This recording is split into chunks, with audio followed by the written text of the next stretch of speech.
Bismillah, sa muli magandang gabi po sa inyong lahat at sa gabing ito ating panahuin ay walang iba kundi si Brother Muahid Ruas. Welcome po Brother Muahid.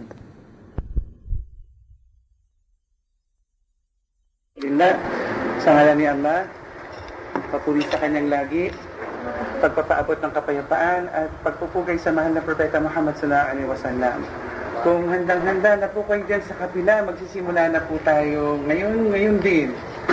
Una-una po ay paghingi muna ng paumanhin sa lahat kasi medyo kahit pilitin nating lumipad, hindi po nakakalipad yung kotse. Kaya tayo nahuli na pagdating ngayong gabi.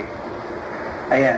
Ngayon pong gabi, ang gusto nating pagsalusaluhan ay yung mga sitwasyon o mga kadahilanan kung bakit parang gusto na pero ayaw pa rin sa Islam. Okay, gusto na pero ayaw pa rin sa Islam. Okay, simulan natin sa pamamagitan ng pagsasabi na handa na ba kayo? Ayun, okay. Mahirap kung pinitin ang sarili sa anumang bagay na hindi talaga gusto. Hindi po natin pwedeng pwersahin ang sino man kapag wala siyang makitang agaran na pakinabang sa anumang bagay. Kasi ang mga tao, hindi lang naman mga Pilipino, ang nasanay na ang habul-habulin niya palagi ay yung ikaliligaya niya. O kaya ay ang sinusundan-sundan niya ay kung ano yung idinidikta ng kanyang isipan. Lalo pa, nahirati ang lahat o nasanay sa kapag walang agarang pakinabang, ay hindi niya ito pinapatulan. Pambihira na para sa mga modernong mga magulang, ang nagpapaaral ng kanilang anak na ang intensyon ay magkaroon ng taong mabuti dito sa lupa, o kaya ay matuto ang mga anak nila ng gintong asal, o kaya ay matuto sila ng matinong ugali. Ang kadalasan kaya nagpapadala tayo ng mga anak sa pag-aaral ngayon ay upang paglaki nila, magkaroon sila ng mga trabaho at mag-uwi sila ng bungkos-bungkos na kwarta. Hindi na pagiging mabuting tao.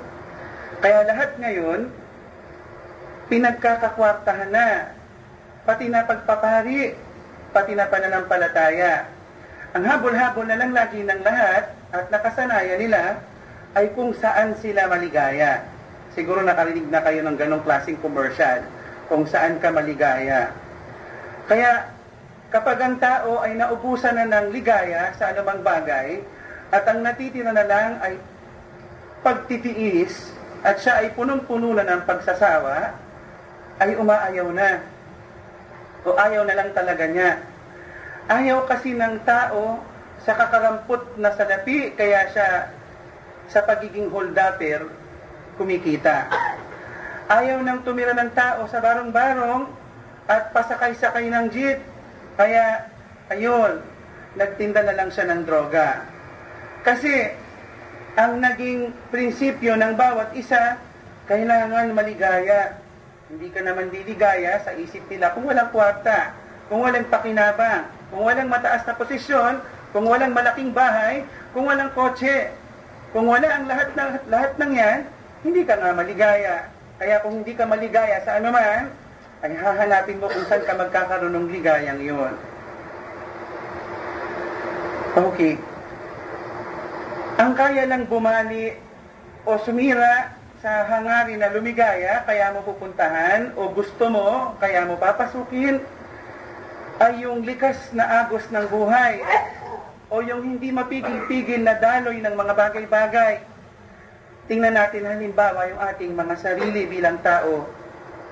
Meron tayong utak, meron tayong hininga, meron tayong dugo, meron tayong mga pilikmata.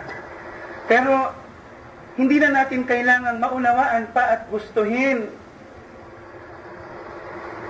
ang oxygen para ito pumasok sa ating mga baga at pagkatapos ay dumaloy kasama ng ating mga dugo para maging sustansya ng ating buong katawan. Hindi na natin kailangan gustuhin yan. Subalit nangyayari pa rin dahil yan ay dapat na mangyari at yan ang tama at yan ang katotohanan. Hindi na kailangang maging maligaya pa ang tao para manalaytay sa kanyang dugo. Sa kanya ang kanyang dugo at magpabalik-balik ito sa kanyang puso. O kaya okay na rin, kahit di niya naisipin o hindi na niya ikaligaya, na ang kanyang pilit mata na nanatiling maikli at hindi humahabang abot hanggang sa kanyang tuhod. Hindi niya na kailangan ikaligaya o ikagusto mga bagay-bagay na yan. Dahil hindi naman talaga nagiging tama o nagiging wasto ang mga bagay-bagay kung kailan lamang tayo maligaya. Dahil meron tayong kinaliligayang mali. Kaya hindi natin dapat gamiting pamantayan yung kung saan tayo maligaya o kung kailan lang tayo maligaya. At kahit na ikalungkot pa natin, dahil hindi natin mapakinabangan o wala tayong makitang pakinabang o hindi tayo kikita o kaya titiba sa isang bagay ng bayong-bayong na kwarta, hindi pa rin hahaba yung ating tilikmata para umabot sa ating tuhod o hindi pa rin titigil yung ating dugo at hindi pa rin titigil ng paghigop ng hangin yung ating mga baga. Kaya hindi natin talaga dapat gamiting pamantayan yung basta kung saan tayo maligaya. Kaya hindi maaaring pilitin ang sino man na maging Muslim hanggang hindi niya ito ginugusto. At hindi niya na lang basta magugustuhan na siya yung maging Muslim hanggang wala siyang nakikitang pakinabang o kaya hindi siya maliligayahan. Pero tingnan ninyo, ikot ninyo ang inyong pananaw sa paligid at mga nangyayari sa sandaigdigang ito. O kaya kahit sa sarili nyo na lang mga sirkulong ginagalawan. Kahit mamilipit ka pa sa inis at magkabuhol-buhol ang iyong paghinga, pati na ng Santo Papa, ng Santo Mama, at ng kung sino-sino pang mga sinasanto-santo sa paligid. Nagmumuslim pa rin ang inyong mga magulang. Nagmumuslim pa rin ang inyong mga kapatid. Nagmumuslim pa rin ang inyong mga asawa, mga kabarkada, mga kababayan, mga kapitbahay at iba pa. Nagmumuslim pa rin sila. Bakit? Kasi naliligayahan sila. Kasi tumitiba sila ng kwarta, kasi gusto nila. Kanino kayang gusto at nagmuslim sila? Ang sabi ni Allah ng lumikha ng lahat, subhanahu wa ta'ala, pagkatapos ng A'udhu billahi minash shaitanir rajim, saklolo mula kay Allah laban kay Satanas ang isinumpa, Bismillahirrahmanirrahim, sa ngalan ni Allah ang maawain, ang mahabagin. فَمَنْ يُرِدِ اللَّهُ أَنْ يَهْدِيَهُ يَشْرَحْ صَدْرَهُ لِلْإِسْلَامِ وَمَنْ يُرِدْ أَنْ يُضِلَّهُ يَجْعَلْ صَدْرَهُ ضَيِّقًا عَرَجًا كَأَنَّمَا يَصَّعَّدُ فِي السَّمَاءِ كَذَلِكَ يَجْعَلُ اللَّهُ الرِّجْزَ عَلَى الَّذِينَ لَا يُؤْمِنُونَ. Ang sabi ni Allah doon sa taludtod na ating narinig, kaya sino mang nais patnubayan ni Allah, paluluwagin ang kanyang dibdib sa Islam at ang nais niyang maligaw, pinagsisikip ang dibdib nito sa hirap na animoy pumapailan lang sa himpapawid. Ganyan ang ginagawa ni Allah sa mga dumi para dun sa mga ayaw maniwala. Ang sino mang gusto ni Allah para sa kanyang Islam, pinagluluwag ang kanyang puso o ang kanyang kalooban. Yung ayaw ni Allah para sa kanyang mabuti, pinagsisikip na para siyang naghihingalo. O kaya yung binanggit na yasa'adu fis sama, ito'y isa sa mga milagro ni Muhammad sallallahu alaihi wasallam sa pamamagitan ng Quran. Dahil paanong nasabi, sabi nila gawa-gawa lang daw ni Muhammad ang Quran sallallahu alaihi wasallam. Pero paanong nanggaling sa kanya kung kanya nga lang invento na kapag ikaw pala ay pumapailan lang sa kalangitan, ay nagsisikip ang iyong dibdib at di ka makahinga. Meron na bang eroplanong sasakyan sa panahon niya? Wala pa. Meron na bang taong nakaakyat sa langit? O nakalipad na may pakpak? Wala pa. Paanong nalaman ng isang walang alam magsulat at magbasa ang ganitong klaseng katotohanan na hindi naman pala siya nakalipad pa? Kasi hindi naman sa kanya yung aklat na yun eh. Hindi naman siyang nag-invento nun. At hindi yun imbensyon. Kundi yun ay isang dakilang revelasyon mula sa may-ari ng lahat ni Allah subhanahu wa ta'ala. Kaya, kayo ngayon, ay hindi pa nagmumuslim. At ang iba naman sa atin ngayon ay Muslim na rin. Hindi ka pala magiging Muslim kung hindi ka gusto ni Allah. At hindi ka magmumuslim kung hindi ka niya mahal. At dahil hindi ka nga niya mahal, ay magsisikip nga talaga ang dibdib mo at magkakabuhol-buhol ang iyong paghinga tuwing ikaw ay inaanyayahang lumapit sa Kanya o kaya'y pumasok sa Islam. Mahirap mag-Muslim dahil ayaw ng sarili. Pinipigilan ng tao ang kanyang sarili kaya hindi siya makatuloy-tuloy sa Islam o kaya'y makapagpatuloy bilang Muslim. Hindi lang naman pag-Muslim ang ikinahihirap Pati yung iba, Muslim na, ayun, nada pa, ayaw na tumuloy. Babalik na lang. Isusoli na lang. Ayaw na lang. Huhubarin na lang. Ewan ko kung saan nanggaling yung sinasabing mahirap maging Muslim. Nakabalita na ba kayo ng Kristiyanong pagpasok sa Islam ay nasagasaan, nalunod, tinamaan ng kidlat o kaya nilamon ng lupa? Nakakita na ba kayo ng pumasok sa Islam na nakuryente o namatay dahil lang sa kanyang pagmumuslim? Walang ganitong eksena sa tunay na buhay. Kung tayo ay nakatira pa rin sa pinilakang tabing, sa tunay na buhay ay walang ganyang bagay. Anong nagpapahirap sa tao at pumipigil sa kanyang lubusang pagpasok sa relihiyon ng mga anghel, ng mga sugo at ng mga propeta? Ano ba talagang nakakapigil sa kanya? Binanggit na natin kanina, pero lalagyan natin ngayon ng batayan. Sabi ni Allah subhanahu wa ta'ala, muli pagkatapos ng a'udhu billahi minasyaitanir rajim, saklolo mula kay Allah, laban kay Satanas ang isinumpa.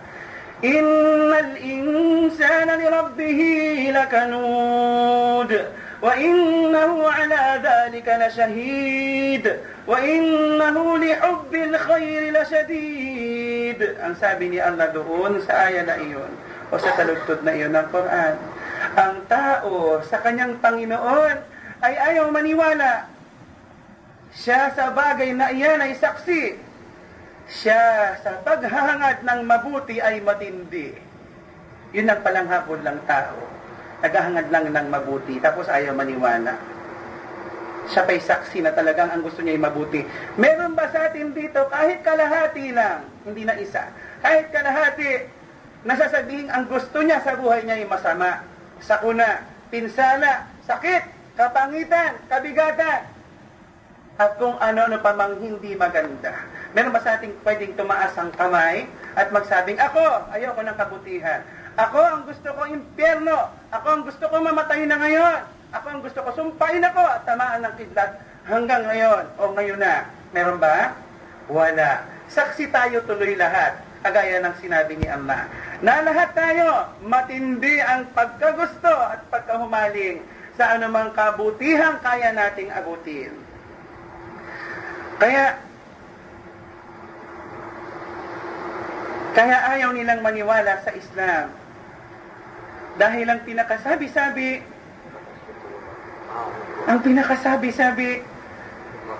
ano ba? Kung hindi maging Muslim, pare-pareho lang naman yan. Pare-pareho lang naman yan. Iisa lang naman ang pupuntahan. Ilang ulit ko lang narinig yan. Iisa lang naman ang patutunguhan. Paulit-ulit na, palaging replay na narinig yan. Abay, hindi po pareho yan. Hinding-hindi talaga at hinding-hindi kailanman.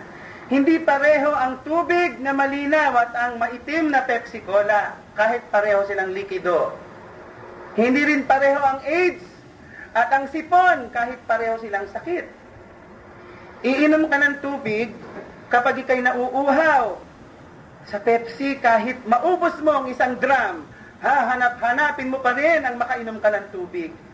Malinaw? Sa AIDS, napupunit at nawawasak nito ang natural na pandepensa o pananggalang ng tao laban sa sakit. Samantalang sa sipon, sinasabi nito kapag ikay bumabahing-bahing at tumutulo-tulo na ang iyong sipon. Ibig sabihin ay maliit pa lang na sakit na ipapamukha na sa iyo at na ipapaalam ng iyong natural na resistensya na may sakit ka na. Ibig sabihin, buo pa yung resistensya mo. Magkaparehong magkaiba. Kaya hindi pareho Kahit pareho na relihiyon ang Islam at Kristyanismo, magkaiba sila. Kahit na parehong relihiyon ng Kristyanismo at Islam, ay hindi pa rin pareho ang dalawang relihiyon na ito. Bakit pa natin sasabing dalawa kung sila naman pala iisa o sila ay magkapareho? Pangalan na pangalan pa lang, hindi na pareho. Eh di lalo na siguro sa kanilang kabuluhan, sa kanilang kahalagahan, sa kanilang kahulugan. Ang Kristyanismo, tingnan nyo kung saan galing. Galing sa Roma. Kaya nga ang sabi, Katoliko, Romano, de Sagrado, de Candado, de kung ano pang de. No? Galing sa Roma. Pero ang Islam, galing pa sa langit. Walang makapagtuturong galing ito sa kahit na saang lugar. Hindi kagaya ng Islam. Galing pa doon sa pinagmula ng lahat na lumikha ng langit at lumikha ng lupa. Kung gusto niyo ng pruweba, huwag na kayong magsisisiksik sa mga kuweba. Bakit na nasabi nating kuweba? Kasi yung mga archaeologists at yung mga anthropologists ay umaasa sa mga nakukuhang mga buto-buto, mga kagamitan at mga drawing sa loob ng mga yungib para matuklasan daw nila mga pinagmulan-mulan at pinag-ugat-ugatan ng mga bagay-bagay. Subhanallah, kung tunay naman na nampalataya, hindi sa kuweba nakukuha yan. Ang pagiging tunay na Kristiyano ay hindi rin sa mga yungib o sa mga kuweba makukuha. Dapat, ang isang tunay na mananampalataya, gawin nating halimbawa ang mga Kristiyano, dapat ay napapanood nila ang lahat ng mga aksyon ng pananampalataya sa loob ng Biblia.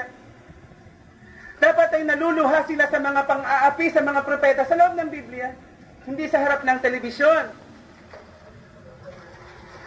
Nandiriyan sa mga aklat na mga pinababa na yan ng mga pruweba. Sa dinami-dami ba naman ng mga nagsalaysay, ukol sa buhay, kapanganakan, at umano ay kamatayan ni Jesucristo. Wala tayong napala kung saan nanggaling ang Kristyanismo. Ano kaya ang ibig sabihin kapag hindi natin masumpungan sa Mateo, sa aklat ni Marcos, ni Lucas at ni Juan? Kung saan galing ang Kristyanismo? Ano kayang ibig sabihin? Ano kayang kalalabasan? Isang napakalaking nakalimutan ni Jesucristo ang pangalan ng tunay niyang relihiyon?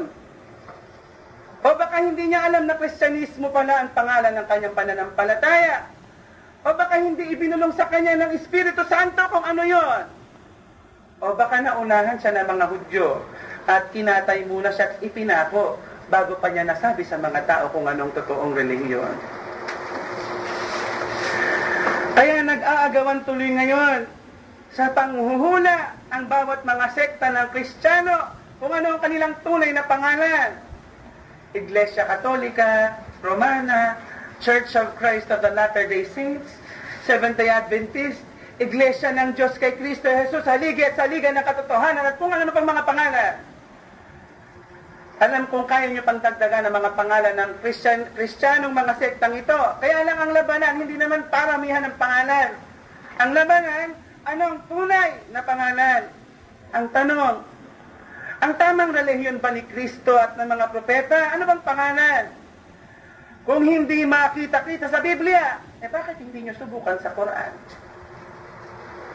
Sabi ni Allah subhanahu wa ta'ala, pagkatapos muli ng a'udhu billahi minash shaitanir rajim, saklolo mula kay Allah, laban kay Satanas, ang isinumpa.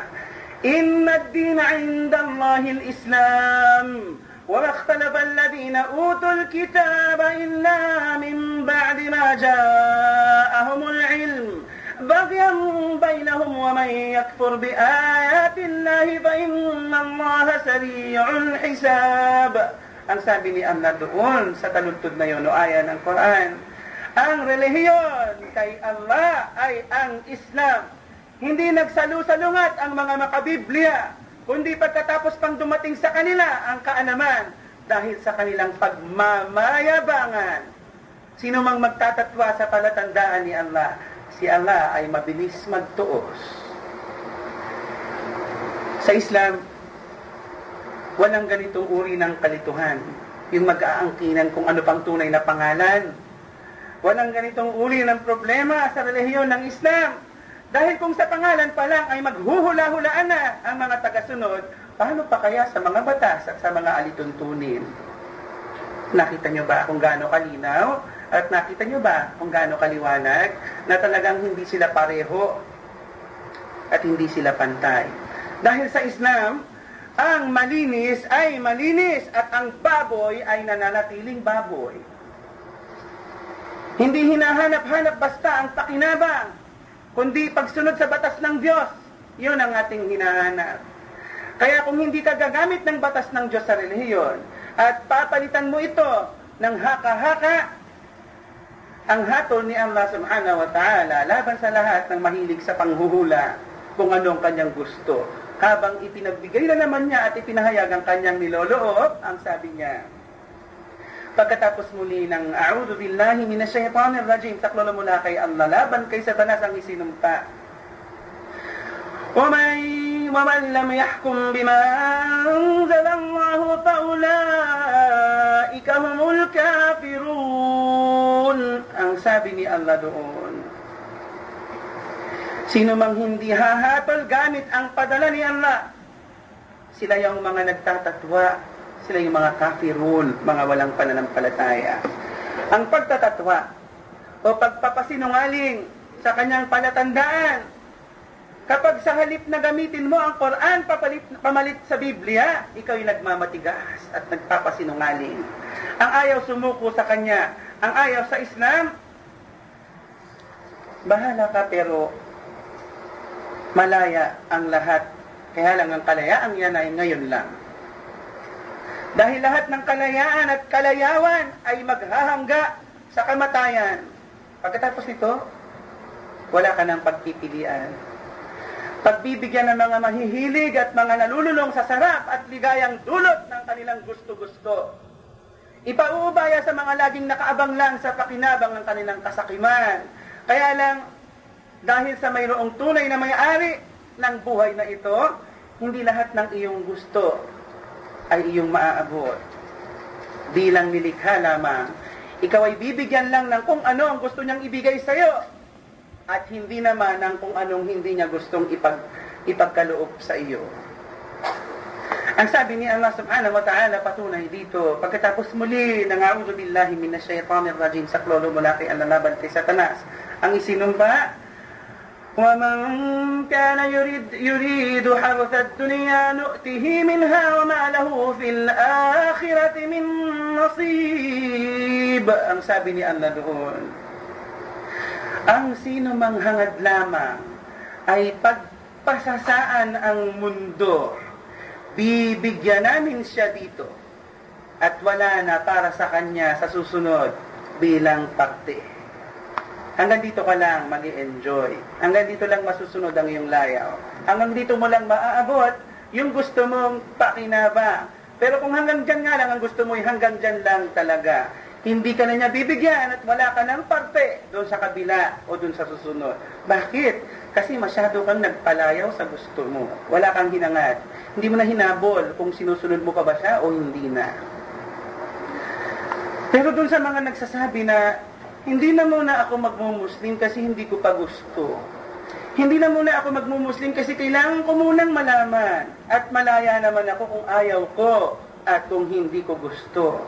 Subhanallah. Nung ikaw ay nagngangawa pa habang sanggol at hindi pa nakakadilat, dinahandahan ka ba ng pari bago ka binyagan? At ipinaunawa ba sa'yo at itinuro ko ng spelling ng baptismo o ng bautismo? Hindi rin naman. Hindi ka pa nga kayang umunawa nung ikay binyagan at piliting maging Katoliko o maging Kristiyano. Ninakaw nilang kalayaan mo. Hindi ka makakapamili ng relihiyon mong gusto. Bakit? Wala ka pang buwang. Pero kung gusto mong mamili ngayon, kung anong dapat mong relihiyon, kasi relihiyon dapat yung kung paano mo isinasabuhay ang iyong buhay, yun ang relihiyon, ang sinasabi ng mahal na poong Allah subhanahu wa ta'ala na lumikha ng lahat. Pagkatapos muli ng a'udhu billahi minasyaitanir rajim, saklolo mula kay Allah laban kay Satanas ang isinumpa, وَمَنْ أَحْسَنَ دِينًا مِمَّنْ أَسْلَمَ وَجْهَهُ لِلَّهِ وَهُوَ مُحْسِنٌ وَاتَّبَعَ مِلَّةَ إِبْرَاهِيمَ حَنِيفًا وَاتَّخَذَ اللَّهُ إِبْرَاهِيمَ خَلِيلًا. Ang sabi ni Allah doon sa aya na iyon o sa bersikulo na iyon, sino pang gaganda ang relihiyon kumpara sa isang isinuko na ang kanyang mukha o ang kanyang sarili para kay Allah, habang siya'y nagpapakabuti at sinundan ng panig ni Abraham ang pagiging hanif at kinuhang kaibigan ni Allah si Abraham. Sino pa bang gusto mong maging ikaw paglaki mo, pagtanda mo, paglakas mo, pagdami ng kapangyarihan mo, o paglawak ng impluwensya mo? Sinong gusto mong maging? Hindi ba kagaya ng kinakaibigan ng lumikha ng lahat? Hindi ba kagaya ng napakalapit sa dakilang lumikha ng lahat? Hindi ba kagaya ng isang walang ibang sinunod, kundi yung dapat masunod? Dahil wala namang ibang malaki, kundi yung dapat nasundin. Yung gumawa ng lahat ng malaki, pati na ng mga maliliit din. Hindi mo pa ba gugustuhin pumasok sa relihiyon ng pagsuko ng sarili sa Diyos na lumikha? Samantalang ang lahat naman ng tao ay gustong at inaangkin na sila'y sumusunod sa Diyos. Hindi ba ang gusto mong pangalan mismo ng relihiyon mo'y pagsunod na rin sa relihiyon na hindi nang nag-uutos ng kabutihan, kundi nagbabawal din ng kasamaan? Kung titingnan natin, nakakakita ba kayo ng relihiyon dito sa mukha ng lupa na pagkatapos sabihin sa simbahan o sa bahay-sambahan, bawal ang alak, bawal ang babae, bawal ang droga, ay talaga namang paglabas mo ng simbahan, hindi ka makakakita ng nightclub, hindi ka talaga makakakita ng beer joint, hindi ka talaga makakakita ng red house, hindi ka talaga makakakita at makakakita ng mga dapat makitang masama. Kasi pinagbabawal nga. Nakakita ka na bang iba bukod sa Islam sa bagay na yan? Wala. Paglabas na paglabas tuwing linggo, Miyerkules, Huwebes, nakikita mo agad nightclub. Kawawa nga pati mga Muslim sa lugar ng mga Kristiyano eh. Kasasabi lang sa masjid na bawal yan, bawal yan, bawal yan. Kahit di nila gusto, ang bawal ay nandiyan. Bakit? Kasi hindi naman nila pamahalaan ang nasusunod ng kung ano-anong mga ginagawa sa kanilang kapaligiran. Sa relihiyon ni Abraham, hindi ka ba papapasok dun sa inaangkin nilang siyang ama ng mga mananampalatayang Hudyo, Kristiyano, at pati na rin ang mga Muslim? Hindi mo pa pagugustuhin ang Islam na hindi ka hinaharangan kahit saan ka makapunta? Hindi ka rin ito inuobliga na magbigay kahit wala ka nang maibigay, basta papasok ka o gagamit ng serbisyo ng simbahan o ng pari o ng pastor at ng ministro. Kasi kung titingnan natin, kailan pa naningil si Moises? Sa kanyang mga milagro, hindi ba nahati niya yung dagat? Bago ba niya pinaraan ng mga Israelita nang hingi muna siya? Hoy, tong muna dyan. Bakas ko dyan. Paambo naman dyan. Meron bang ginawang gano'n ng mga propeta? Si Jesucristo ba, pagkagaling ng bulag, ay ipinakita yung kanyang bulsa na walang laman? O kaya ipinakita at ibinigay mo yung wallet niya? Si Juan Bautista ba, na wala nang tsinelas sa paa at nangangaral sa disyerto, na manimos ng tsinelas at nanghingi sa mga Hudyo o sa mga kung sino pa mang nasa paligid niya? Bakit ba ginagamit ang relihiyon panlimos para makaipon? Ipinangongolekta nila ang pananampalataya, ang sabi ni Allah subhanahu wa ta'ala, laban sa mga yan na pinagkakwartahan ang relihiyon. Sabi ni Allah pagkatapos ng a'udhu billahi minasyaitanir rajim, saklaw na mula kay Allah laban kay Satanas ang sinumpa. Ya ayyuhalladhina amanu إن كثيرا من الأحبار والرهبان ليأكلون أموال الناس بالباطل ويصدون عن سبيل الله. Subhanallah, ang kinakausap ni Allah hindi mga Muslim. Ang kinakausap ni Allah sa aya na ito, ayyuhal ladina amanu, mga mananampalataya. O kayong mga nananampalataya, kahit mali o tama, kaya kausap kayo ni Allah sa aya na ito. Ya ayyuhalladhina amanu, o kayong mga mananampalataya, ang marami sa mga kapariang Hudyo at Kristiyano ay kinakamkam lamang ang ari-arian ng mga tao sa kabulastugan at humaharang sila sa landas ni Allah. Alam na natin yung una na nangongolekta. Alam na natin yung kinakamkam Nangyari na sa Pilipinas eh. Gaano kalaki at gaano karaming ektarya ang pag-aari ni Cardinal Sin. Baka hindi nyo mabilang. Subhanallah. Hindi na natin kailangan pag-usapan kung paano nila kinamkam o kung ano-ano mga nakamkam nila. Pag-usapan natin yung humaharang sa landas ni Allah. Pag-usapan natin yung humaharang sa landas ni Allah. Magbilang kayo pag-uwi ninyo o kahit dito sa bansa ng mga Arabo, ilang grupo ang meron at nangangalanda ka na sila ang tama at kailangan ng inyong membership para sa pangungulekta. Ituturo kaya nila sa inyo kung paano ang tamang pagdarasal ni Jesucristo kahit ang batayan ng Biblia. Ituturo kaya nila sa inyo na iwasan ang lahat ng iniwasan ng minamahal yung propeta. Mahal niyo si Jesucristo, mahal ko rin siya, pero dapat hindi lang pagmamahal, dapat ay paggaya, dapat ay pagsunod, dapat ay pagtupad sa usapan. Ang usapan, kapag susunod-sunod ka kay Jesucristo, kaya mong gawin at kakayanin mo talagang tuparin yung kanyang mga ipinatutupad dahil ito'y pinatutupad ng kanyang Panginoong sa kanya'y nagsugo. Ngayon, kahit na ikaw pa'y maglulupasay at magwala sa harap ng pari o kaya ng pastor, ubusin mo man ang lahat ng iyong kayamanan, pati na ang iyong kahirapan. Biruin mo yan. Hindi lang kayamanan ang uubusin mo, pati na yung kahirapan. Kasi hindi lang naman sila sa mayayaman na mangolekta, pati na rin sa mahihirap. Kaya ubusin mo man ang lahat ng iyong kayamanan, pati kahirapan. Hindi pa rin nila ituturo sa iyo kung anong tunay na relihiyon. Bakit? Mawawalan sila ng koneksyon. Tama ba? Koneksyon o koleksyon? Mawawalan sila ng koleksyon. Pag umalis ka sa kanila, saan ka papupunta kung di doon sa hindi kagaya nila? Ngayon, kapag umalis ka sa kanila at kumuha ka rin ng kamukha nila, abay, subhanallah. Ewan ko na lang kung hindi kinokontrol ang sinuman. Kung hanggang saan siya dapat matuto, o kung hanggang saan siya dapat magpakabuti. Sa labas ng Islam, hindi ka pwedeng basta maging pastor o ministro. Lalong hindi ka pwedeng basta maging pari o madre. Sa Islam lang makakayanan na pati yung kakayanan ng pari at madre ay iyong malamangan at mahigitan. Kasi hindi ka pipigilan na umunlad sa kaalaman. Subhanallah. Libre anak. Kasi kung paanong libre ka nung pinanganak, hindi naman sila nagbayad kay Allah eh. Nagbayad lang sila sa ospital. Libre ka nung pinanganak ka. Libre ka ring makaalam. Libre ka ring makapanampalataya. Libre ka ring maghanap ng katotohanan. Libre ka kasi lahat ng yan, bayad na ni Allah. Bayad na niya, bakit? Ang dali-dali eh. Simpleng-simpleng pagsasabi na naniniwala na ako, ya Allah. Gusto ko lang sumunod, ya Allah. Gagayahin ko namin yung propeta, ya Allah. Walang sisingil sa iyo. Bagkus baka ikaw pa maningil. Asa na yung karapatan mo bilang mananampalataya? Baka ikaw pa maningil maya-maya. Wala na tuloy makapitigil sa tao na pumasok sa Islam. Wala na nga bang talaga? Meron akong naisip na isa. Isang-isa na lang ang pwedeng pumigil sa tao na pumasok sa Islam. Ang initial niya bilang clue ay letter T. Itong T na ito na lang ang makapipigil sa taong pumasok sa Islam. Talagang magaling itong pumigil. Letter T.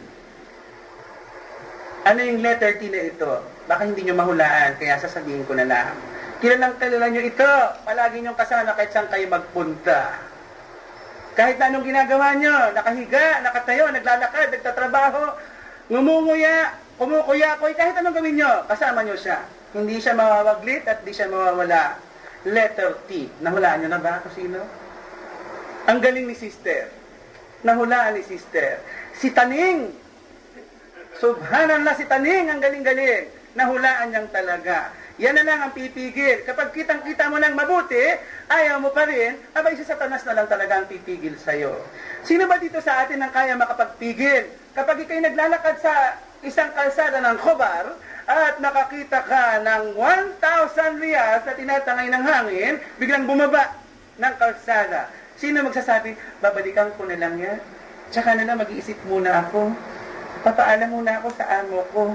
Tatanong ko muna dun sa pulis, magsusumbong ako. Diyan na lang muna siya. Sino kayang gumawa niyan? Baka maging letter T ka na rin. Hindi nga lang taning yon, delikado. Okay? Subhanallah, si taning lang ang kayang pumigil sa taong pumasok sa mabuti. Iniligaw niya ito para magkamali-mali o tuluyang hindi pumasok. Bakit? Kasi pangako niya yan. Pangako ni taning yan. Itinaga niya yan sa impyerno, pati na sa kanyang sungay. Sabi niya kay Allah subhanahu wa ta'ala, pagkatapos siyang isumpa dahil siya'y nagkamali at nagkasala, sabi niya, pagkatapos ng a'udhu billahi minasyaitanir rajim, saklolo mula kay Allah laban kay Satanas ang isinumpa. قال فبما أغويتني لأقعدن لهم صراطك المستقيم ثم لآتينهم من بين أيديهم ومن خلفهم وعن أيمانهم وعن شمائلهم ولا تجد أكثرهم شاكرين. Ang sabi ni Iblis, subhanallah, ang kanyang pangalan sa Arabic ay Iblis. So letter I, hindi letter T. Masya Allah. Pag dugtungin mo IT, masyado ko ng technological, high-tech, no? IT. No, Iblis at taning yan, hindi yan computer. Okay? Sabi niya, dahil po sa panliligaw nyo sa akin, tatambangan ko sila sa inyong landasing matuwid. Pagkatapos, ay paroroonan ko sila sa kanilang harapan, likuran, kanan at kaliwaman, at hindi ninyo mapapatunayan ng marami sa kanilang nagpapasalamat. Yan lang. Si taning lang ang pumipigil para hindi mag-Muslim ang tao pagkatapos niyang makita ang totoo. Nagsisikap si Iblis, sampu ng lahat ng kanyang mga kampon, para hindi naman sila mag-isa sa impyerno. Ang laki-laki nun. Ang laki-laki nun. Hindi nila kakayanin ang lahat ng apoy na yon. Kaya kailangan meron silang karamay. Kung meron nagpauso ng crab mentality, si Iblis yun. Hihilain niyang lahat. Pahulog sa apoy ng impyerno. Sisingilin niya kahit walang utang. Lilituhin niya kahit maayos.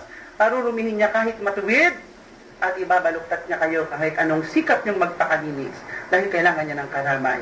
Kailangan niya kayo. Kaya kung ayaw niyo sa Islam, baka gusto niyo sa Kanya. Walang problema. Hindi naman kayo nakatanikala o nakaposas para papasok sa relihiyon na ito.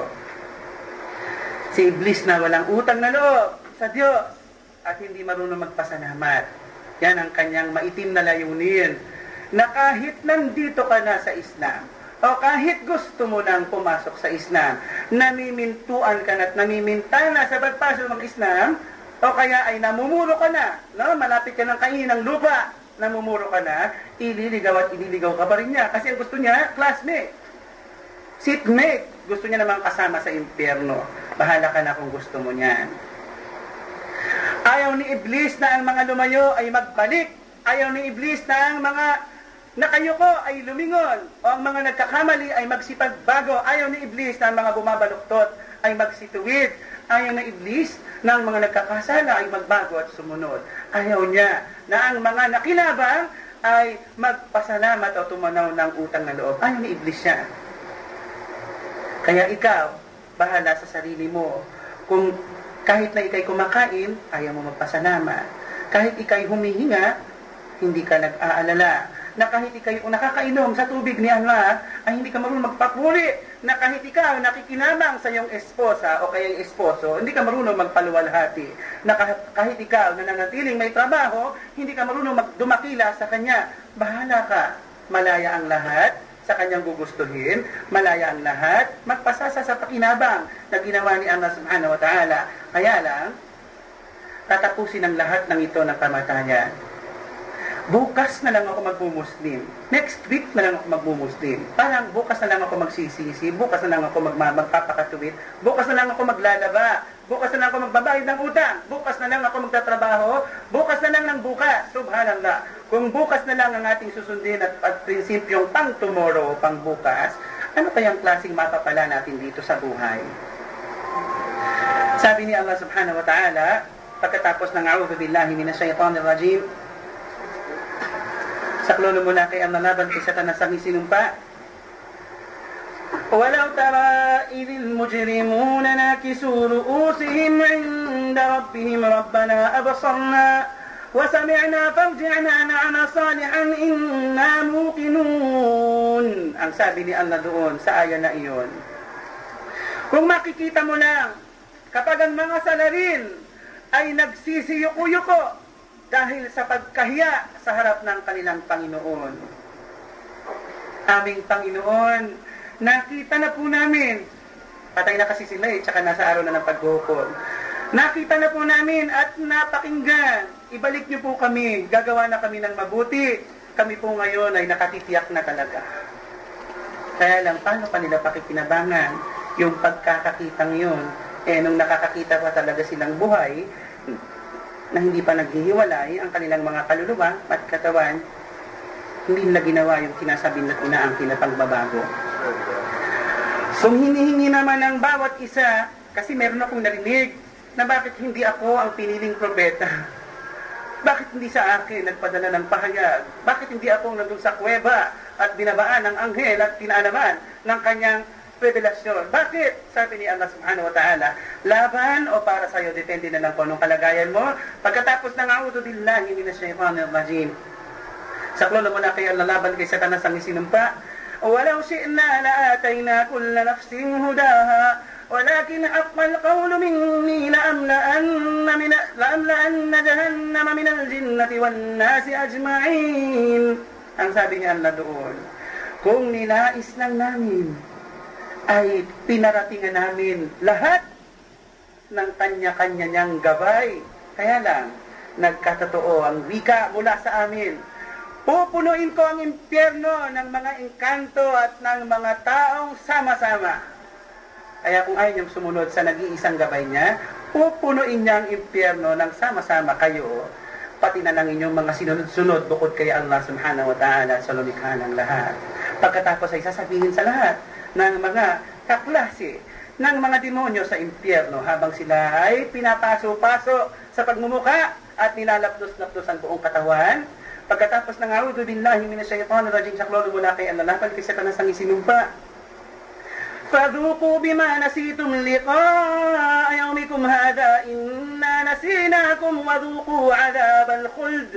وَذُوقُوا عَذَابَ الْخُلْدِ بِمَا كُنْتُمْ تَعْمَلُونَ. Ang sabi ni Allah doon sa aya na iyon, lasapin ninyo dahil sa paglimot ninyo sa pakikipagtipanan sa araw ninyong iyan. Kami ay nalimot na rin namin kayo at tikman ninyo ang parusang walang hanggan dahil sa inyong kagagawa. Islam bago ka mamatay. Islam habang ikay nabubuhay. Islam pa rin bago ka binigyan ng hininga.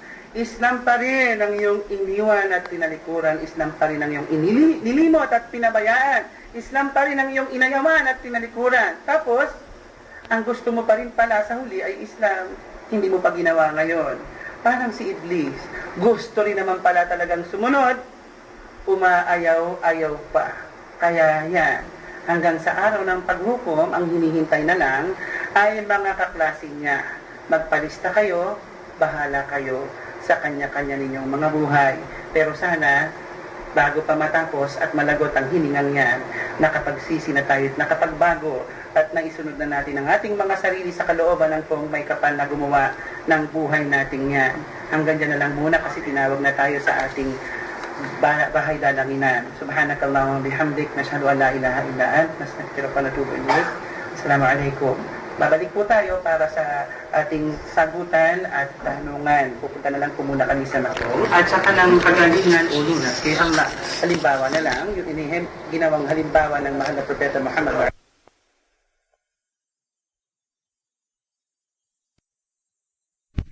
Subhanakallahumma bihamdik, nashhadu an la ilaha illa ant, nastaghfiruka wa natubu ilayk. Assalamualaikum. Babalik po tayo para sa ating sagutan at tanungan. Pupunta na lang po muna kami sa Makong. At sa kanang kagalingan o lunas kay Allah. Halimbawa na lang, yung ginawang halimbawa ng mahal na Propeta Muhammad ﷺ wa rahmatullahi wa barakatuh. Yung ginawa niyang ehemplo na itinuro pa rin na kapag kami anumang karamdaman o sakit o anumang aray, kasi sanay tayo sa sakit, pero sinasabi natin hindi sakit kundi aray. Sino mga may aray, kapag hindi mo na makaya, hindi mo na kayang tiisin, you can seek cure from Allah subhanahu wa ta'ala, from God. Ang gagawin mo ngayon, sa kagaya ng nakagawian ng gawin at itinuro naman ng Propeta Muhammad sallallahu alaihi wasallam, hindi tayo pipili ng basta kung anong parte ng Quran, kundi buong Quran pwedeng gamitin. Kasi pinagtatalunan, alin ba dyan ang dapat sa sakit ng ulo? Alin ba dyan sa sakit ng daliri? Anong sakit ng ngipin? Ano yung sakit ng mata? Ano yung sakit ng labi? Ano yung para sa singaw? Ano yung para sa pilay? Ano yung para sa bali? Ano yung... Subhanallah. Hindi na kailangan kung para sa ano-ano o kung ano-ano. Ang sabi ni Allah subhanahu wa ta'ala, ang Quran ay shifa, no? Ang buong Quran ay shifa, ang buong Quran ay lunas. Lima fi sudurikum, sa anumang nasa inyong mga kalooban, di ba, kayo nag-aalala kasi sakit din yan o kaya ay binasted yung lalaki, no? Bumagsak, hindi tinanggap ng mga magulang sa kanyang pag-aalok ng kasal, so masakit. Hindi lang yung basta sakit, no? Sakit yun sa kalooban. O sabi ni Allah, shifa'ul lima fi sudur, yan ay gamot o lunas sa anumang tinataglay na sakit ng ating mga kalooban. At pagkatapos ay sinabi pa rin dun sa ibang aya na ipinababa ni Allah subhanahu wa ta'ala in all generality ang Quran for cure, for shifa. Okay? So gagamitin natin ang Quran for cure. Hindi siya haram o hindi siya yung pinagbabawal dun sa hadith na iyon. Okay? So may dalawang tinutukoy na ruqya. Pag nakarinig kayo ng word na ruqya, i-separate nyo yung bawal na ruqya at yung ruqya na pinapayagan. Yung ruqya, yung ginagamit ng mga tao sa jahiliya o yung walang kaalaman, yung pangkukulam, pang-anting-anting, panghula, etc. Yung ruqya na halal, ito yung ruqya na wala kang ibang ginamit kundi kaparaanan ng Propeta Muhammad sallallahu alaihi wasallam at pinanggalingan ng Quran o salita ni Allah subhanahu wa ta'ala. Kaya ang sino man na makagagawa ay hindi siya gumagamit ng anting-anting at anumang pang-aamulit o anumang pangkukulam o panghuhula, hindi siya nakagamit ng anumang dyan o hindi siya lumapit sa sino mang meron yan o kaya ay la yatatayarun, hindi siya mapamahiin yung bang lalaglag yung kutsara, naku, may darating. Hindi ganon, hindi siya nakapag-ganon, kundi wala siyang ibang inasahan sa buong buhay niya hanggang siya mamatay, kundi kung ano lang yung pinapangyari ni Allah, yun lang ang nagaganap. Ayun ang sinabi ng Prophet sallallahu alaihi wasallam, kasama siya doon sa may advantage na yun. Yan. Ang ganda ng tanong ni sister, ha? Masya Allah, nagbabasa ng akta. Sister ang tanong. Okay. Yes. Sister, yes. Saan ang mga brothers nila? Opo, sige po. Binata naman dito. Okay. Klase military po niya. Okay. Okay. Okay. Mhm. Okay.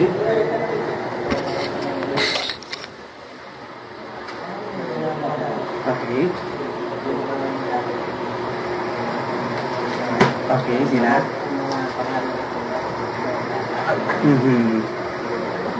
Yes. Papasok pa rin ng paradise.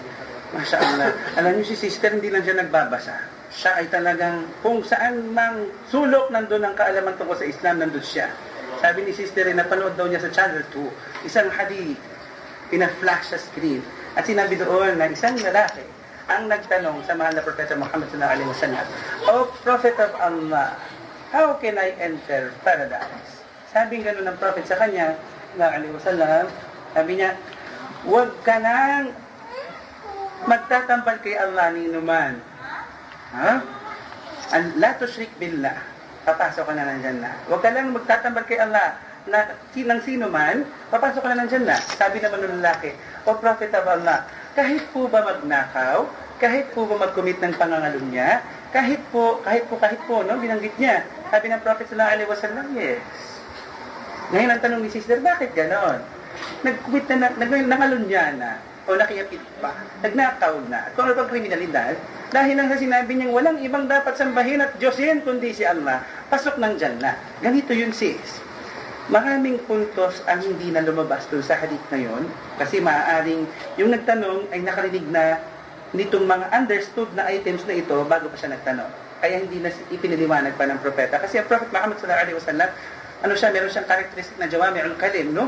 Ang ikli niya magsalita, hagip niya lahat ng dapat na mahagip. Ngayon, doon sa tanong hindi na lumabas yung tauba pagkatapos siya magnakaw, yung tauba pagkatapos siya mag-adultery, yung tauba pagkatapos siya gumawa ng kasalanan. Tauba is repentance, ano?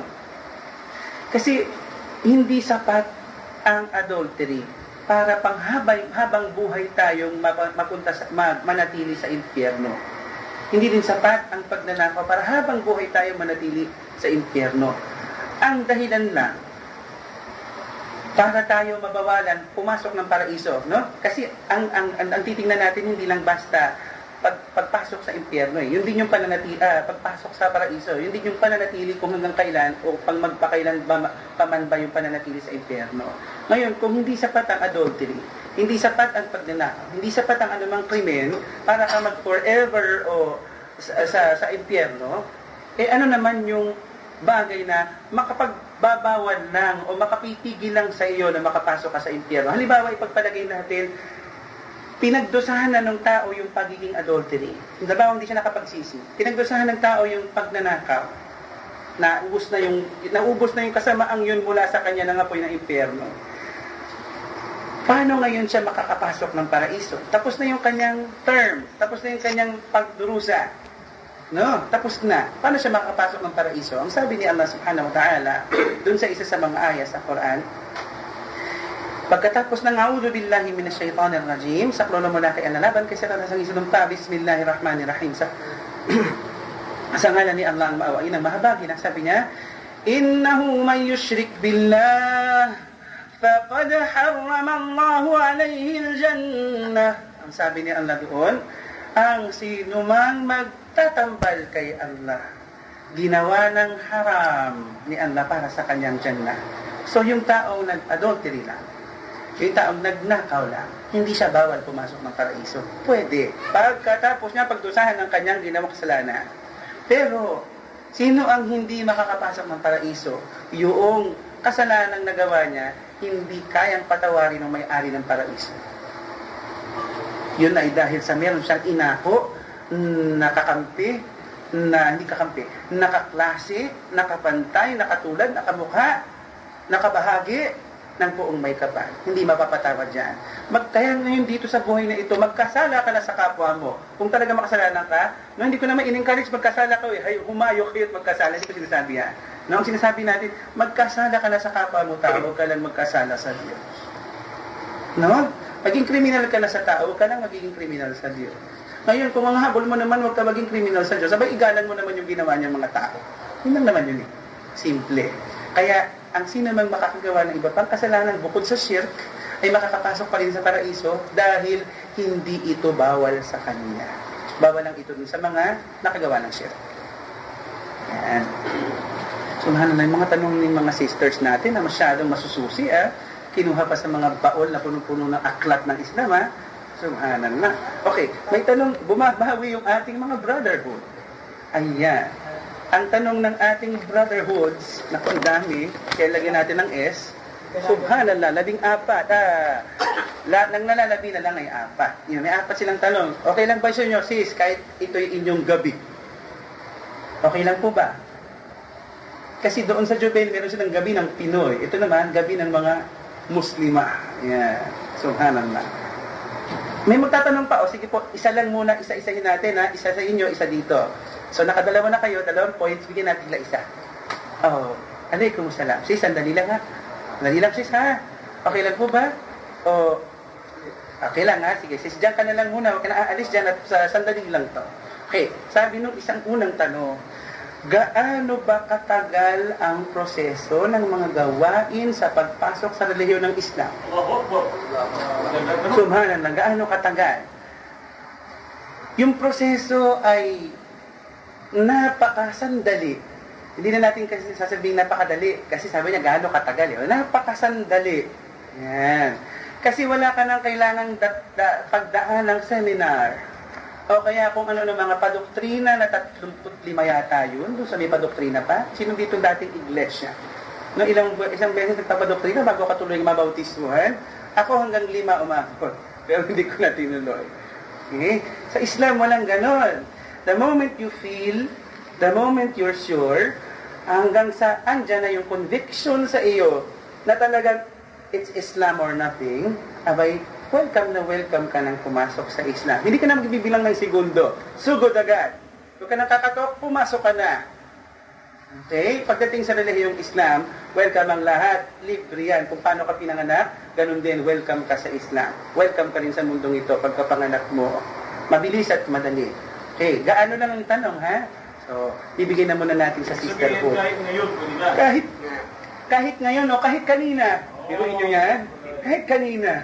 Hindi na ngayon, kahit kanina pa. Okay, sige. So, ipapasa na muna natin ang ating pagkakataon ng tanong kay sister na kanina pa nakababad doon. Opo. Alaykum assalam wa rahmatullahi wa barakatuh. Okay. Okay. Naku. Pwede. Oh. Okay, maingay, pwede. Okay. Ay, ano, ang kaibahan po, ang brothers ay obligado. Ang sisters ay may prerogative. Kung yan. Bakit ganoon? Bakit gayon? Ayun, okay, sige. Ang complaint, ang reklamo ni sister, bakit nanlalamang ito mga brothers at sila lang ang obligadong umattend ng Jum'ah? Samantalang ang mga sisterhoods ay kung gusto pumunta, kung ayaw, di ba? Yun. Alam mo sis, sinagot ka ng isang brother dito, ang totoo lamang nga kayo. Kasi may choice kayo kung pupunta o hindi. Kami hindi. Talagang pupunta. Pag hindi pumunta, nagkasala. Pag pumunta, nagkaroon ng reward. Sa inyo, pag pumunta, may reward. Pag hindi pumunta, may reward pa rin. So, namang talaga kayo.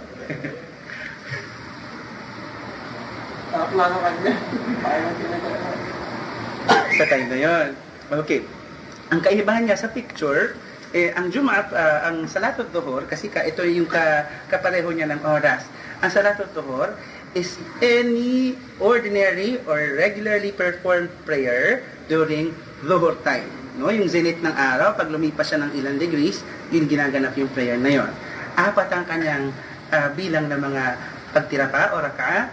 Pagkatapos ay isinasagawa siya ng ang feeling mo o pakiramdam it's just like any other prayer among the 5. Ngayon, yung ating Jum'ah prayer, no, the prayer itself is very different in the sense that iba ang iyong intention for that. Your intention for that is Salatul Jum'ah, while the other is Salatul Dhuhr.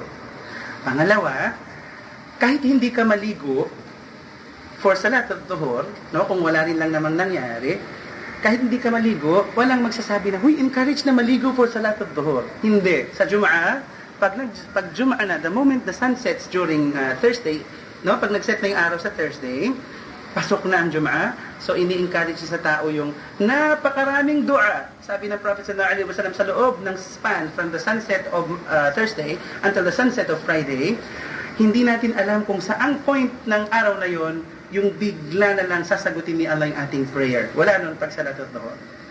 Isa pa doon, ang sabi sa atin, ang sino mang pakakaagahan ang pagpunta sa Jum'ah, Salatul Jum'ah, ay magkakamit ng equivalent to a reward of a camel. Yung medyo susunod pa doon na maaga ng konti, reward of a cow, no? A cattle.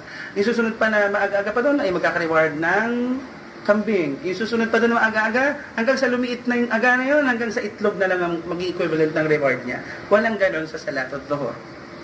Ayan. Tapos, sa Salatul Jum'ah, ini-encourage tayo na maligo before attending the Jum'ah. Ini-encourage, hindi ino-obliga. Ini-encourage. Pwedeng wudu lang, pero talagang iminumungkahi na tayo'y maligo pag pupunta tayo ng Salatul Jum'ah. Pagkatapos niyan, ang Salatul Dhuhr, kapag ikaw ay hindi nakagawa ng Salatul Dhuhr pa rin ang gagawin mo. Papalagay natin na sa sobrang pagod ni sister o kaya ni brother, Salatul Dhuhr ay hindi siya nagising habang nag-aadan si Sir Buaddi, no? Si Sir Bilal. Hindi nagising. Okay, nagising siya mag-aalas 3 na. So lipas na yung time ng Salatul Dhuhr. Pag gano'n na nangyari, hindi pa pala lipas yun, no? 3:07 ba? No, pwede pa. Okay, pwede pa mag-pray, hindi pa late. Ang ipipray pa rin niya ay Salatul Dhuhr. 4 pa rin. Walang bawas, walang dagdag. Samantala sis, pag nalipasan tayo ng Salatul Jum'ah, Salatul Dhuhr na ang ating isasala. 4 na rakaan na. Ayan. Ang dami pang kaibahan sis. Baka maubos ang ating gabi. Ayan. Tsaka sis, ganito ha. Lahat ng hindi inobliga ni Allah subhanahu wa ta'ala sa babae, That's because Allah understands the mechanism and physiology of women and men. It's an advantage for the, not actually advantage, but to our point of view, mga lalaki, it's an advantage kasi hindi na kayo kailangan pumunta ng masjid eh. Pareho ng reward nyo sa bahay kayo o sa masjid. Mas malaki pa reward nyo pag kayo sa masjid. Did you know that? Ang babae, habang ang lalaking reward niya, papalayo siya ng bahay niya pag umattend ng mosque, mas umattend siya ng mosque na mas laki ang jamaa. No? Mas malaki reward niya. Pero ang babae naman, habang lumayo sa maraming tao, habang mas nakapasok sa pinakaloob-looban ng bahay niya, mas malaki reward niya. Yan. Pag ang babae nag-pray sa kanyang garden, mas malaki reward kaysa pag nag-pray siya sa masjid. Pag ang babae nag-pray sa loob ng sala, di mas nasa loob na siya ng bahay, mas malaking reward kaysa kung nag-pray siya sa garden. Pag ang babae nag-pray sa loob ng kwarto niya, mas malaking reward niya kaysa kapag nag-pray siya sa sala. Mas nagtatago ang babae sa sala, mas malaking reward niya. Yan. Pinaprotektahan po talaga ni Allah sa lihim ito ang kababaihan na kailangan talaga ng proteksyon. Pero hindi ibig sabihin nun dahil papatago kayo na papatago, papababas ng reward. Hindi, paparami ng parami kasi ang nag-utos na magkagayon ay si Allah. Yan. Ang labanan po natin, hindi yung bakit siya iba ng gawa namin. Hindi. Kapag ang ginagawa natin, kahit iba sa kanya, ay ayon sa utos ni Allah, lalo na babae compared sa lalaki, ay ayon sa batas ni Allah, we are gaining more rewards. Yan. Alam niyo po, sister, meron tayong predecessor na sister din na nagtanong ng ikinagulat at ikinagimbal ng lahat ng kakalalakihan dahil sa katali-talinong tanong. Hindi nila inisip na may babaeng muslima na magtatanong ng gano'n. Akala nila lahat na matatalinong lalaki. So nabura yun. Okay? Matatalinong mga babae. Ang sabi ng sister natin yon, may Allah be pleased with her, kasi sahabiya siya. Sabi niya sa Propeta Muhammad sallallahu alaihi wasallam, Ya Rasulullah, sabi niya, o propeta ni Allah, iniwan na kami ng milya-milya ng mga kalalakihan sa gantimpala. Grabe. Kasi sila nagjijihad, kasi sila may pwede mag-umrah, kasi sila talagang mag-hajj, kasi sila, ang daming ginagawa para sa Islam at nakakapunta maya't maya. Samantalang kami, kapag nasa jihad sila, kami naglalaban ng mga damit nila, kami naglilinis ng bahay nila, kami nag-aalaga ng mga anak nila, kami ang lahat ng sa kanila. Paano ba namin maaabot yung reward nila? Sabi ng sister na yun. May Allah reward her, no? Sabi ng Prophet sallallahu alaihi wasallam, Husnu taba'ulikunna libu'ulatikunna. No? Sabi ng Prophet sallallahu alaihi wasallam, ang mabuti niyong pagiging esposa sa kanila ay papantayan ng kahit na ano nilang gawin. Nakita natin?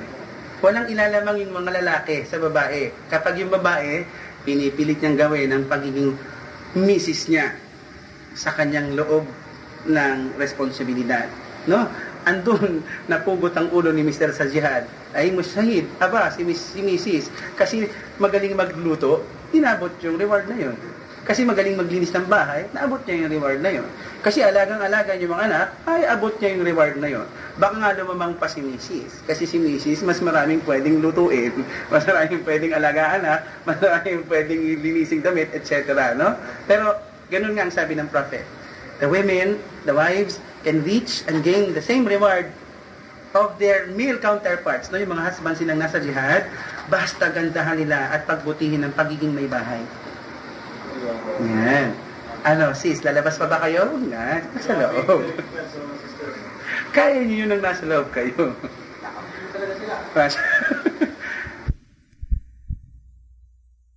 At malugod sa'yo yung lumikha, hindi mo nahabol ang kahit na kanino pang kaligayahan. Kahit hindi ka na lumigaya, basta maligaya lang at masaya. Tungkol sa'yo yung gumawa at lumikha ng bawat ikaw, ng bawat mong pagkatao, ng bawat mong ipinagtrabaho at ng bawat mong sarili o personal na epekto o ng effect. Ayan. May tanong pa dito na pangatlo. Ay, sister, sandali lang po, ha? Diyan muna kayo, huwag kayo aalis, ha? Diyan muna kayo. Pagbibigyan natin ito, question number 3 ng mga inyong mga counterparts dito. Ang dami-dami nila ngayon. Number 3 nila, ano ba ang mga bawal at di bawal sa relihiyon nito? Inshallah, pag nag-lecture ako ulit, makikinig kayo. Ang lecture natin ito po sa mga muharramat. Okay? Ang mga bawal sa Islam. Okay? Kasi, ang daming, tinan nyo ha, ibigyan ko na kayo introduction to sa lecture na yon. Tanong muna, ano sa palagay nyo mas marami? Bawal o yung pwede? Mag-isip muna kayo bago kayo sumagot. Anong mas marami sa Islam? Yung bawal o yung pwede? Yung halal o yung haram? Ang kalimitang sasabihin ng mga tao, lalo na yung mga nasa labas ng Islam, ang dami-daming bawal. Hindi totoo yan. Ang dami-daming pwede. Napakaraming pwede. Pero inyo, bawal lang kumain ng baboy. Pero pwede ka kumain ng malunggay. Kumain ka ng pechay, kalabasa, kambing, tupa, camel, baka, kalabaw, usa. Baboy lang binawal sa mga hayop at yung iba pang mga kakaunti lang. Lahat pwede na. No? O sige, maraming bawal. Bawal lang girlfriend. Pwede ka naman mag-asawa hanggang 4 pa. Sige, saan ang mas marami? Pwede o bawal? So, alam na. Mas marami ang pwede. Yan ang introduction o yung ating pakita ng ating next lecture. Muharramat, inshallah. May plugging na tayo. Okay, yung question. Ang apat na tanong. Ang pang-apat na tanong ni Bayan, ano ba ang mga magagandang epekto nito? Benepisyo, mashallah. Kung ako'y magiging isang ganap na Islam. Parang SSS. Okay. Benepisyo. Okay. Ganito. Ang totoo, ang benefits ng pagmumuslim, yung sinabi ni Allah subhanahu wa ta'ala sa Quran. Pagkatapos ng a'udhu billahi minash shaitanir rajim, saklolo mula kay ang lalaban kay Satanas ang sinumpa. Bismillahirrahmanirrahim. Sa ngalan ni Allah ang mawain ang mahabaki. Sabi niya, Allahu waliyul ladhina amanu yukhrijuhum minadh dhulumati ilan nur. Ang sabi ni Allah doon, si Allah ang kakampi nilang mga nanampalataya. Inilalabas sila mula sa kadiliman patungo sa liwanag. Yan yung unang-una at pinakamalaking benepisyo natin makukuha. Mawawala na tayo sa dilim. Nandito na tayo sa liwanag. Yung dilim, yung hindi mo alam kung ano yung dapat at dapat. Yung magugustuhan ng kung may kapal at yung hindi. Yung liwanag, andyan at nakaharang sa harapan mo, gagawin mo na lang kung ano yung ikalulugod niya at ikabubuti mo rin naman. Yan yung unang-una natin at malaking benepisyo. Epekto kasi, yung epekto, it will depend first on Allah's tawfiq, no? First on Allah's blessing on us, na magkatotoo yun. Pagkatapos, yung epekto ay magiging depende na dun sa dami ng kayang gawing mabuti at encourage sa Islam ng taong pumapasok nito. Epektong tinutukoy natin ay yung epekto ng multiplication ng kanyang reward. Kasi sa Islam, ang hinahabol natin dito, meron tayong reward system. Sa psychology, sa networking, bago lang ang reward system. Matagal na yan sa Islam.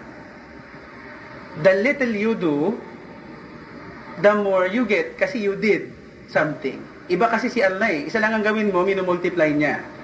The more you do, patong-patong lalo ni Allah subhanahu wa ta'ala, dinodoble yung iyong reward. So yun yung epekto. Depende sa iyo kung paano ka mag-behave, depende sa iyo kung paano ka mag-perform. Kung isa lang ang kaya mong gawing mabuti, huwag naman yung isa lang ang kaya mong gawing sala kasi 5 yan. No? Kung isa lang yung kaya, sa mabuti, isa lang ang kaya mo, times 10. Depende ba kung gaano kaganda yung intention mo, baka dumami pa yun lalo. Okay? At, benepisyo, you can really, hindi natin naman ipinambubulag at ipinanlulubag loob na dito sa Islam ay matatagpuan mo yung totoong fraternity. Kasi ibig sabihin ng fraternity, brotherhood Yung totoo at saka tamang fraternity. Kasi fraternity nila sa labas ay pagkaaway ko, kaaway mo na rin. Kahit wala namang ginawa sa iyo, kaaway mo pa rin. Hindi siya makatarungan. Sa Islam, pagkaaway mo, pagbabatiin ko kayo. Aayusin natin ang problema nyo. Kasi hindi maganda yung nag-aaway-away. Maganda yung nagkakampi-kampi at nagkakabati-bati. Pero yung nagkakaaway-away, hindi yan maganda kasi yan ang gusto ng Iblis. Okay? Isa pa sa benepisyo, walang pwedeng magsabi na siya ay mas mataas sa iyo kahit na ikaw ay bagong Muslim. Ang totoo, baka mas mataas ka pa dahil bago ka. Kasi ang sabi ng mahal na Propeta Muhammad sallallahu alaihi wasallam, Al-Islamu yajubu ma qabla. Kama qala sallallahu alaihi wasallam, ang Islam walang saysay nito ang anumang nauna sa kanya. So kung merong bagong tao, kung merong bagong puting malinis na talaan o record ng gawain, hawak mo na yun ngayon. Wala yun sa amin. Kasi binagawa na kami, nadulas na kami, nagkamali na kami, nagtawba lang kami, o nagbago, o nagsisi. Pero ikaw, puting-puti, kasi bagong-bago. Pinalis ni Allah subhanahu wa ta'ala lahat ng pagkakamali mo at pagkakasala sa Kanya. At pinalitan ng reward, kasi mas minahal mo siya kaysa sa pagpapanatili ng mali mo noon. At yun nga yung shirk o yung pagtatambal sa Kanya ng iba. Kaya, kapalit niyan, o sukli ng iyong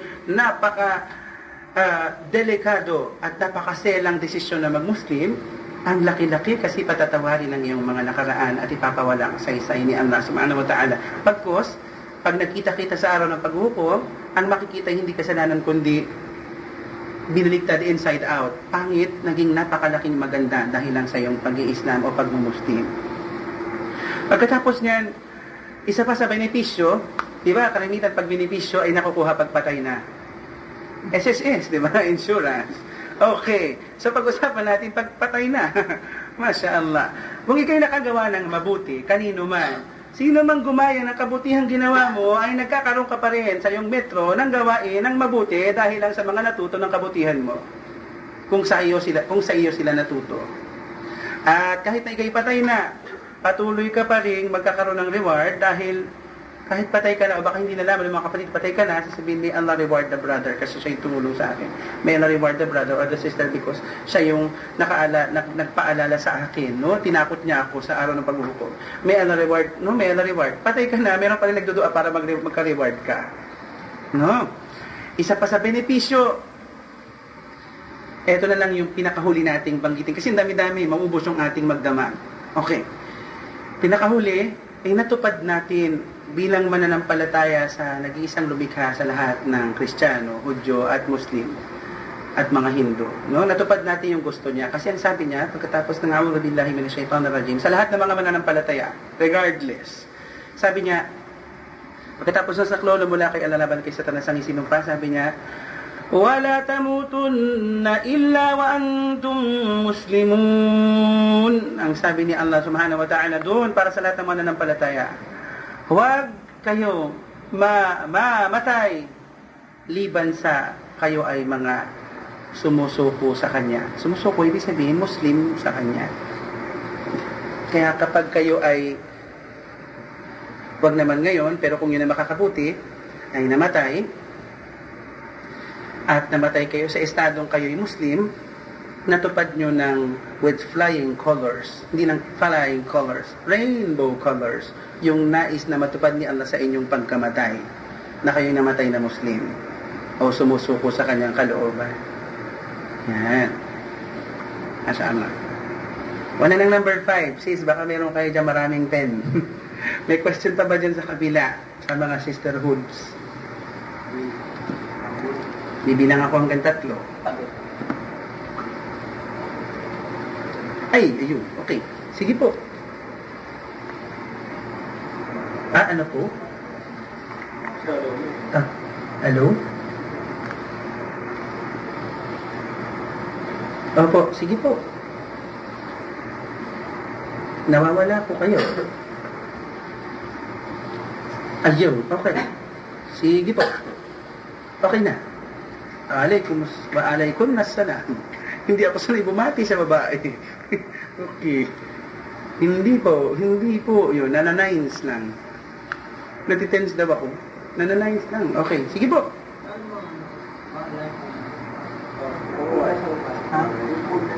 Oh, yan. Kayo na ang nawala sa ere. Babo, yan. Yan, sige po. Napakalinaw. Pagpatay. Okay.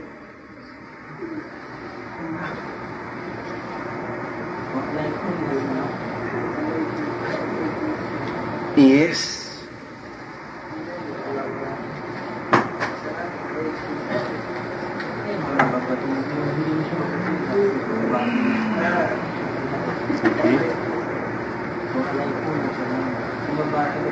Yes. Nakagawa ka ng...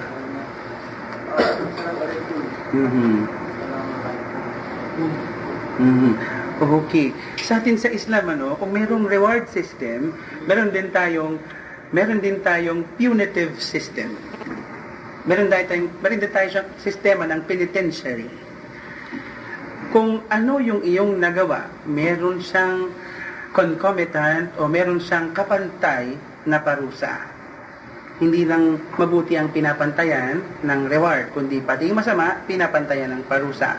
Ngayon, kung yung kasalanan niya napakalaki, halimbawa hindi naman siya shirk, pero napakalaki pa rin, kasi hindi lang naman shirk ang malaki, at hindi lang siya napakalaki, pero siya yung pinakaubod ng sukdulan laki. Okay, isusunod natin dyan halimbawa yung pagpatay ng tao. Kagaya na nabanggit ni sister. Paano kung halimbawang nakapatay? Okay. Napakabigat ng ginawang yan, Kahit kay Allah subhanahu wa ta'ala, napakabigat ng kasalanan yan. Kaya nga, napakalaki din ng pataw na parusa sa kanya. At ang napakalaking parusang ito, ikaw din ay mamamatay. Ngayon, kung hindi mo mapagdusahan ang kapantay na parusa ng iyong pagkakapatay, naku, lagot. Sa Jahannam kapatay. Sa kabilang buhay, lagot. Doon ang ating parusang mabigat. Hindi kasi natin kayang i-picture ngayon kung paano tayo susunugin doon. Kaya parang okay lang magpatayan. Pero ganun pa man, hindi man tayo maparusahan ng ganun kabigat dito sa lupa, ganun din to kabigat sa kabilang buhay. Ngayon, kahit gano'n pa kalaki yung pagkakasala ng tao, sabi nga ni Allah subhanahu wa ta'ala, kahit umabot pa sa langit, ang laki, o kahit dumami pa kasing dami ng bula ng dagat sa bawat panahon na ito'y umalon, ang iyong kasalanan ay kaya pa rin patawarin ni Allah. Kung hindi ka pa namamatay, nakahingi ka ng tawad, patatawarin niya. Ngayon, kung namatay na, dahil hindi naman bawal sa paraiso ang ganong klaseng pagkakasala, ay magiging fuel muna sa impyerno, yung nagkasalang yon, hanggang sa mabayaran niyang lahat ang kanyang pagkakautang. Kasi, ang ibang pantukoy natin sa kasalanan ay pagkakautang. So, kung pagkakautang, dapat bayaran. Pag hindi dito binayaran sa buhay na ito, tiyak na tiyak ang bayaran sa kabilang buhay. Walang makakatigil sa katarungan ni Allah sa sino mang inargabyado, sa sino mang ninamangan. Babayaran at babayaran talaga ito. At kahit walang resibo o walang testigo o anuman, dahil sa kabilang buhay, sapat na yung ating balat, sapat na yung ating mga balahibo, sapat na yung ating mga mata, dila, tenga, sapat na yung ating mga paa at kamay bilang testigo laban sa atin kapag tayo may nagawa talaga, kahit na walang maipakitang testigo o saksi yung ating inargabyado. Yun lang, magkakabayaran lang talaga sa hellfire. Hindi lang siya lang kasi mahirap yung hellfire, ang paglalarawan ni Allah subhanahu wa ta'ala tungkol sa parusang yun, imagine na lang natin, kahit di natin kaya, hindi natin maisip, Sino ba dito ang napaso na? Yung third degree burn. Meron na po bang na third degree burn sa inyo dyan, sa mga kababaihan? Kahit nakukulang. Nasa third degree burn ba ako ko? Balat lang yun alam ko sino na napaso dyan? O kahit na, mamaya pag uwi nyo sa bahay, testingin nyo, i-on nyo yung inyong mga oven o mga gas stove. Tapos itapat nyo yung kamay nyo ng malayong-malayo kahit 1 foot. Ang init na. Imagine niyo ngayon kapag lumapit kayo. Wala pa sa apoy, lumapit pa. Hindi lang kayo ilalapit ni Allah sa apoy. Kayo'y doon dadamitan ng apoy. Kayo'y doon tsitsinlasan ng apoy. Kayo'y doon patitirahin sa loob ng apoy. Gulong-gulong at pag-ikot-ikot kayo sa apoy dahil kayo ay jahannami o taong taga-impyerno. Kaya, ang hirap imaginein. Pero sabi ni Allah subhanahu wa ta'ala sa ayat, sabi niya, pagkatapos ng a'udhu billahi minash shaitanir rajim, saklolo mula kay Allah, laban kay Satan sa sinumpa, sabi niya, kullama naqijat juluduhum fiha, baddalnahum juludan ghayraha. Sabi ni Allah subhanahu wa ta'ala dun sa ayat, sa tuwing malalapnos ang kanilang mga balat dun sa apoy, bibigyan namin sila ng kapalit. Liyadhuqul adhab, sabi ni Allah, para malasap nila ng husto ang parusa ni Allah. Kasi pag natanggal na itong balat, wala tayong pakiramdam Ang pakiramdam kasi nasa balat. Kaya tayo may mga balat. Para pag kumapal na yung ating mga balat, wala tayong pakiramdam, ang kakapal na natin. No? Manhid na tayo. Pero dahil palitan ni Allah subhanahu wa ta'ala ang ating mga balat, talagang malalasap natin ang buong buo yung parusa. Isa pa yan sa mga milagro ng Prophet Muhammad sallallahu alaihi wasallam.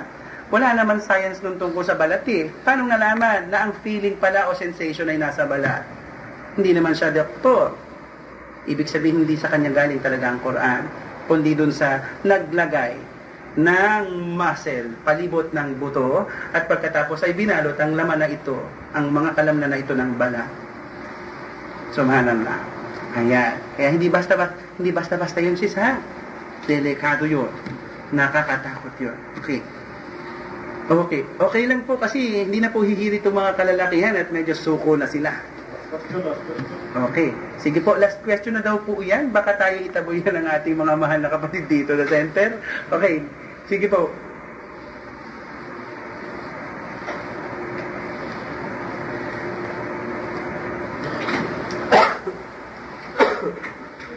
Okay.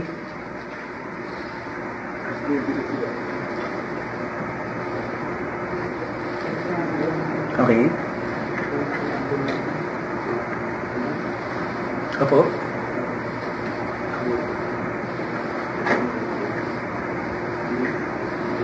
Okay.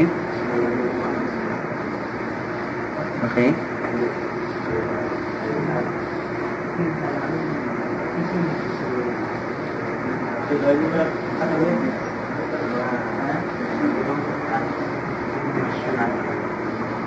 Kasi nagkasala. Masya Allah. Masya Allah. Masya Allah. Masya Allah.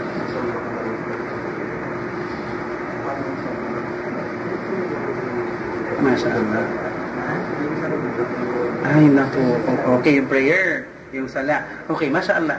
Ang lakas-lakas at ang taas-taas ng level ng konsensya ni sister. Sana ay panatilihin ni Allah yan o lalo papagandahin.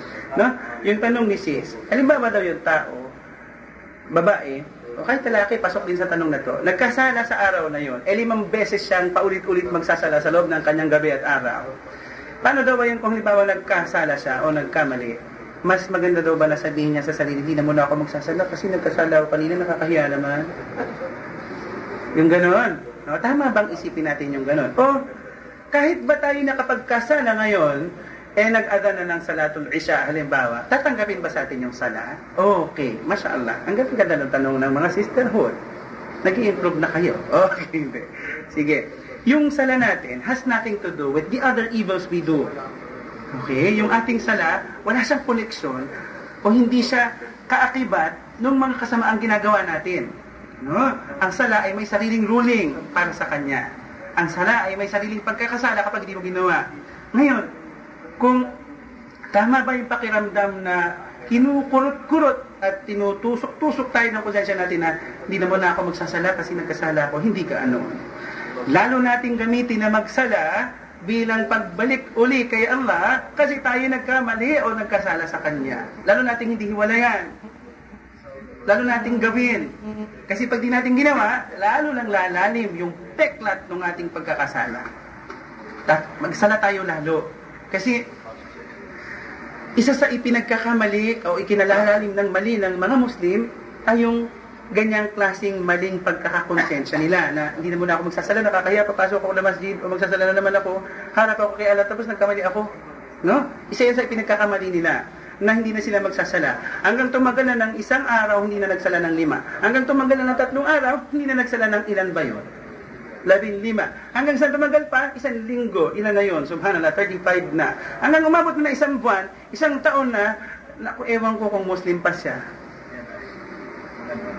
Kasi sabi ng Prophet sallallahu alaihi wasallam, bainal kufri wal islami aw syirki as-sala, o kama qala sallallahu alaihi wasallam, sa pagitan ng tao at ng kanyang pagiging Muslim o ng pagiging musyrik o kafir niya ay yung sala.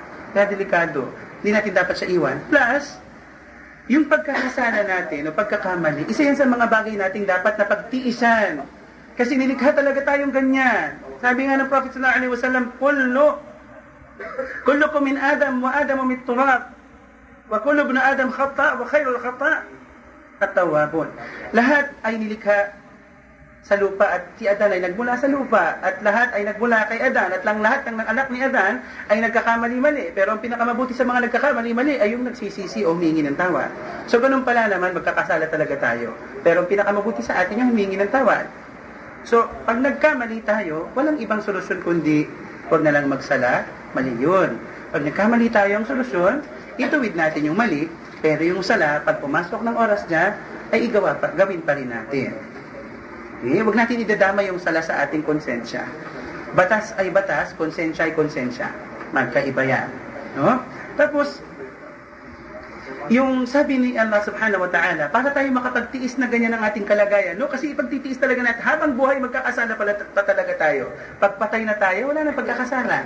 Pagpatay na rin tayo, wala na rin tayo magagawa mabuti. Kaya pagtiisan talaga natin yung pagkabuti ng pagiging buhay at pagkapangit ng pagiging buhay kasi talagang ganyan ang pagkakalikha sa kanya. Magkakasala, hingi ng tawad, bubuti, sasama, bubuti na naman. Ganyan talaga. Ngayon, paano natin matitiis niya? Ang sabi ni Allah at ang bilin niya sa atin, pagkatapos ng a'udhu billahi minasyaitanir rajim, ito, secret. No? Sa inyo ko lang sasabihin to. Pero sinabi na to ni Allah sa lahat ng mga tao. Sinabi ito sa lahat ng mga naniniwala. Sinabi ito sa lahat ng mga nagbabasa ng Quran. Ang sabi niya, ang sikreto, para kayo lumakas, para kayo tumindi sa pagtitiis, ang sabi niya, pagkatapos ng a'udhu billahi minasyaitanir rajim, sabi niya, وَاسْتَعِينُوا بِالصَّبْرِ وَالصَّلَاةِ وَإِنَّهَا لَكَبِيرَةٌ إِلَّا عَلَى الْخَاشِعِينَ. Ang sabi ni Allah doon sa aya, magsipaghingi kayo na saklolo o magpatulong sa pamamagitan ng pagtitiis, sabr, at ng sala. So kung nawawala kayo ng pag-asa, kung nanghihina, kung bumabanjing-banjing at nahihilo sa pagpapaikot-ikot ng mga hindi Muslim sa inyo, o kahit ng kapwa-Muslim sa inyo, sabi ni Allah, hingi kayo ng saklolo sa pamamagitan ng sabr, ng pagtitiis, at ng sala. Paano ba tayo matutulungan ng sala kung hindi na natin siya ginamit? Kaya nagkasala, magsala palalo para matulungan tayo ni Allah sa pamamagitan niya. Yan, huwag natin siya iwawaglit, huwag natin siya itatanggalin. Kasi, isa sa bagay na nakakapagpalapit sa atin kay Allah subhanahu wa ta'ala, yung ating pagsasagawa ng sala. At isa rin sa mga bagay na nakapagpapalayo sa atin ng masama, ay yung sala. Kasi nga sabi rin ni Allah subhanahu wa ta'ala tungkol sa sala, na dapat din natin iwan, pagkatapos ng a'udhu billahi minasyaitanir rajim, inna as-salata tanha 'anil fahsya'i wal munkar. Ang sabi ni Allah doon sa aya na iyon, ang sala, pinipigil niya na makagawa ka ng anumang masagwa o makagawa ka ng anumang pagkakasala. Pag iniwan natin yung sala, ay wala na. Babaha na tayo ng kasalanan. No? Maliligo na tayo hindi sa sarili nating dugo, kundi sa sarili nating pagkakamali at sa sarili nating pagkakasala. Kaya huwag nating iiwan yung kasalanan. Huwag nating iiwan yung sala. Isang malaking tulong ni Allah yan kaya ibinigay sa atin. Yan. Masya Allah. Sana yan ang huli kasi kanina pa tayo pinapakitaan ng hindi naman mga multo, kundi mga umalis na kayo tapos na ang oras dyan. Wala na ba kayong tanong? Brother, may tanong ako. Lako, may tanong si brother. Okay. Tanong ko, papayag ka, pwede ba tanongin ito brother natin kung gusto na siya mag-Muslim? Sisters, meron daw dating tatanungin dito kung gusto na daw ba. Tayo na magtatanong ngayon, no? Nakita niyo, umuunlad na tayo. Okay. Kung hindi na naman tinatanong, kaninong tanongin niya? Ang tanong natin kay Kabayan ay, handa ka na ba? Nanyawa ko ba? Ayun. Gusto mo na ba talaga? Ang kaninang ginawa nung nauna sa'yo, si Marivic ba yun? Yung nag-embrace kanina ng Islam, Masya Allah.